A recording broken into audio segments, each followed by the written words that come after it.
Hey guys, this is Mark with Inside the Magic California. So as you can clearly tell, we are not here at Disneyland today. We have taken a visit to the Orange County Museum of Art. There's an exhibit here at the Art Museum called the Daniel Arsham, Wherever You Go, There You Are. This exhibit is actually closing at the beginning of June. So we wanted to make sure that Inside the Magic gets it all. That way you guys can enjoy it too. Word on the street is that there is a lot of really cool stuff in this exhibit, including one of our most beloved and popular franchises in the entire world. That's right, Pokémon. So let's go check it out. The exhibit investigates the material nature of time. It brings together a collection of work created over the last 20 years to explore the artist's concept of fictional archaeology.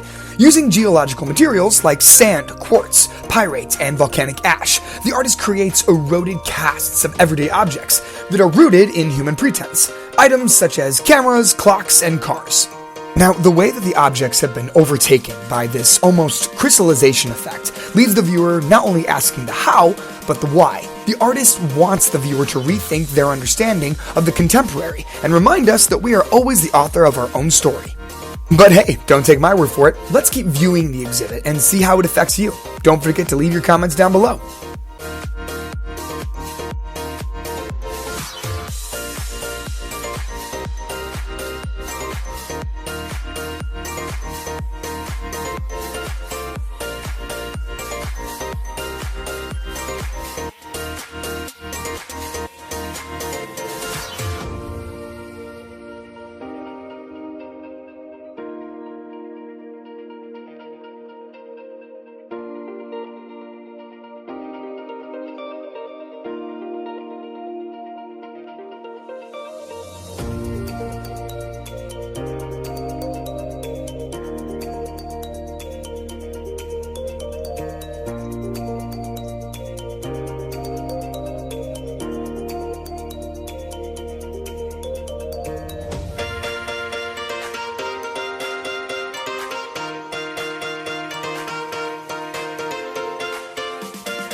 Alright guys, there you have it. That was the exhibit of Daniel Arsham, Wherever You Go, There You Are, here at the Orange County Museum of Art. It does close on June 4th, so if you haven't gotten a chance to check it out, please go ahead and do it. This was really, really awesome. I loved it. Definitely love the Pokemon stuff. I'm a big fan of Pokemon. Go ahead and leave us your thoughts in the comment section below. Be sure to like and subscribe for any and all things Inside the Magic. I'm Mark from Inside the Magic California. See you next time, guys.